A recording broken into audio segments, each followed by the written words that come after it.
façon parti bu ci nekk loi bi nee na 31 décembre na nga publier say état financier nga jox ko ministre de l'intérieur li ñu def tey mooy jubal jubanti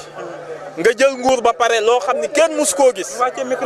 nga mën a dem tibb ci xaalisu état indi oto état kii ministre la dañ koo gis ay tànkam la doon doxee fii ba yegsi mënoon nañoo indi oto at état indi ay moyen état mu ne leen ku nekk na nga jël ci li ngay gagné nga dugal ko ci ma woo sénégalais yi ñu continuer doon financer message bi président Ousmane Sonko lancé mooy man mi yore nguur di woo samay militant ñu financé ma mooy wane ni du ma financé kenn pour mu voter ñu vote bi toujours dañ koy gëm rek te lii nekk ay rupture yoo xam ni mooy le début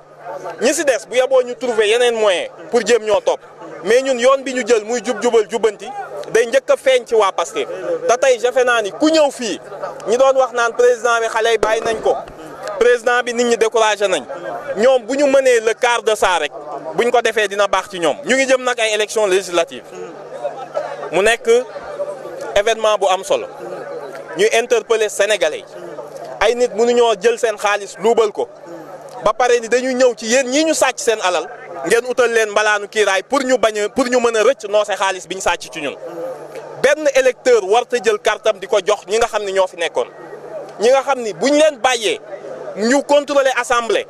mooy kenn mënu leen a juger ndax kilifa ministre haute cour de justice moo président haute cour de justice moo koy juger te haute cour de justice ay député la du ay magistrat donc na population yi jël seen responsabilité